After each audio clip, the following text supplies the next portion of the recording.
Today we're going to talk about adding QuizShow to your classroom toolbox. This is coming to you from Magna. I'm Ken Alford, currently an associate professor out at Utah at Brigham Young University. But this software was developed while I was teaching at the National Defense University in Washington, D.C. and wanted to be able to share it with anybody that would like to download it. And so our goal at this opportunity is to have you learn how to understand what QuizShow is and how to download it, and let you know that it's free. So QuizShow is software that was developed a few years ago, and it was created at the National Defense University, which is in Washington, D.C. The key is that it's public domain. You can download all of the QuizShow files and create any QuizShow files you would like. There's no royalty, there's no copyright restrictions. The only thing that we would ask is just if you just mention, let folks know that's where it came from, because it's always nice to know that your tax dollars did something nice for you. QuizShow, this is the opening screen. It's kind of a hybrid, if you like, of the popular TV show Jeopardy, as well as the quiz show from the 60s or 70s called Concentration. And it can be used, it's designed for use in a classroom, not to have students take this and use it on their own. This is the opening screen. You have the option of simply loading a game, creating a new game board. It has a built-in editor. You can edit existing games. You can print out the game files. It's got built-in help, an HTML help, as well as PDF Adobe Acrobat help. And of course, it's easy to quit. The game board looks like this, and the information across the top is what you have entered in, either in the editor or simply doing it in just a plain text file. And there's information attached to the download that'll explain how to do all of that. So the titles across the top can actually be quite long, and then the numbers are set. It does run for round one from 100 to 500 across 6 columns. That's set. You're not able to adjust that. The hardware software requirements are as follows, and so this is probably the key, and this is what makes it at this point the most difficult to use, and so I will mention the hard things first. You have to use this on either a Windows PC or a Mac with Windows XP compatible emulation software. QuizShow is a few years old at this point and must run under an environment that is Windows XP. So that's either Windows XP native, or if you're running Windows 7, you have to have either the Professional, the Ultimate, or the Enterprise operating system versions. It will not run with Windows 7 Home, for example, because what you download from Microsoft is something called Windows XP Mode. This is free software. It actually sets up a virtual mode machine on your computer, and you'll run QuizShow under that virtual XP environment. It will not run.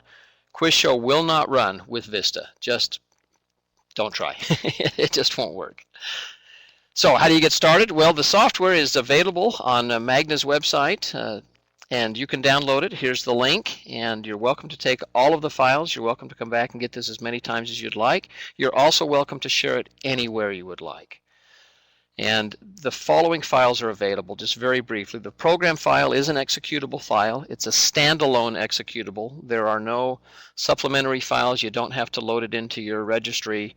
It's very easy to run. You can run it off of a thumb drive. It also has a quick start guide that lets you understand how to get up and going very quickly. Then there's a little bit longer user guide. That's the same version that's available in the program itself, built in as an HTML file.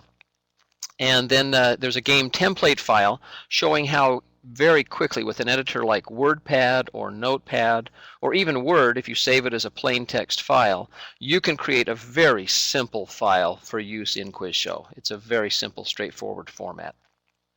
Copyright information is also included in a text file so that you can show your IT folks at your university or college that it is perfectly fine to use with no copyright restrictions. There are sample game files showing you how they work, both XML files and text files. And I have samples of 2 graphics that you can use, because you can actually build your own JPEG files and use them with QuizShow, and I'll show you how that works in just a moment. So these are just some screenshots of the user's guide, the quick start guide, as well as the format. And so the file format could not be simpler. It's simply the category name, the actual 5 questions, 1 per line. You put DD after the end of the question if you want it to be a daily double, just like on Jeopardy. And you do that for categories 1 to 6. And then you have a final round category, a final round question. And if you link it to a second round, you put that file there.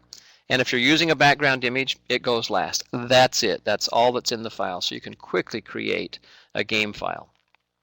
So some QuizShow features. It does have the help that I've mentioned. It has the built-in editor. I personally find it easier just to do it as a plain text file, but some folks like to use the editor, and it is certainly available. It has large text. It's designed for using in a classroom, and so the text is able to be read anywhere in the room. There's no small text in QuizShow. It's all going to be able to be seen.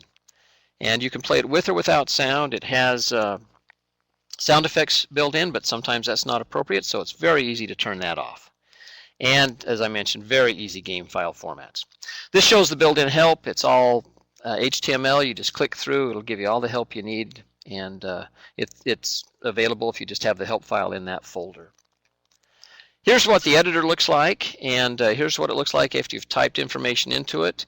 And you simply come down, save the file or save as, and you can hook it up with the next round, put the image on it, and set your final question and be ready to go. The final question of the day is an optional feature. You can use it or not use it. You're not forced to have a round 2, and you're not forced to have a final question, but you may certainly have both if you choose.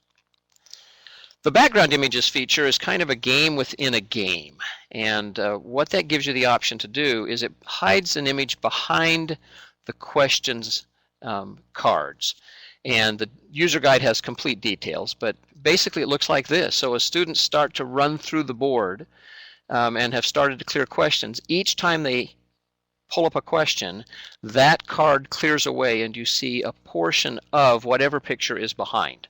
And you can use any number of pictures behind. This is one that I've created that I'll just give to you to download. This is a little rebus. I like to do rebuses with students, and I'm surprised that most of the students are not familiar with what a rebus is, so that it ends up being kind of an extra fun thing because they learn something new along the way. But this one just says, what are you learning here at school? So what are you learning here at school? And they uncover that. And when you play QuizShow, I don't personally play for the points. You can, depending on the environment you're in. But I do like to make it a competition between sides of the room to see who can figure out the rebus the first. Other things you can do, this is, you can just put simply a picture of your university. You can put, sometimes I'll make an announcement JPEG with a reminder when the exam's going to be, or details of final project turn-ins. You can have a picture of the class. It's quite fun when you uncover one photo at a time and so on. But you can set that up or not set it up. If you choose to have no picture, QuizShow just handles that, and it just gives you a white screen behind each card as they're finished.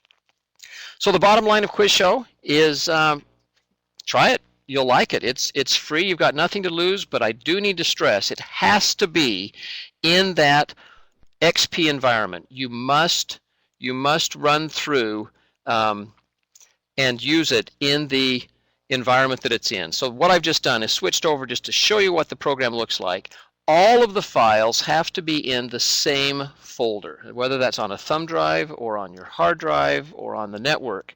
The QuizShow executable program and the game files, in this case XML files, must be in the same folder. QuizShow is just very simple and looks for just close files. This is the background image that we're going to use.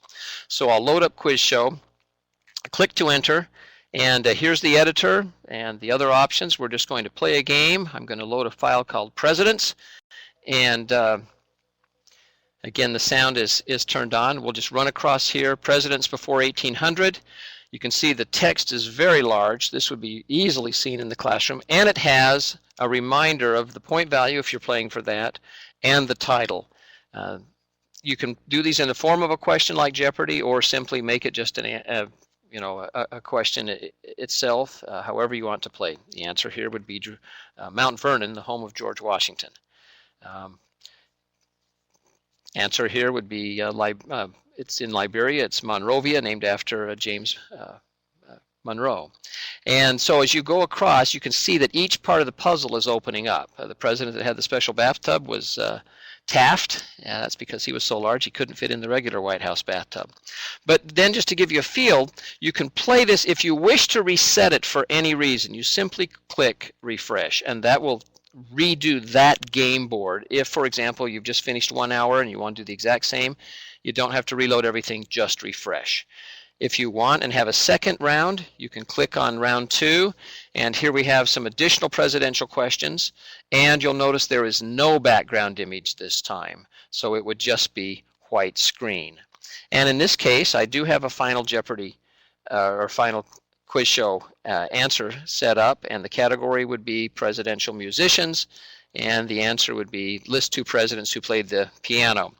Now that audio can be turned off at any time. You don't have to have the audio playing.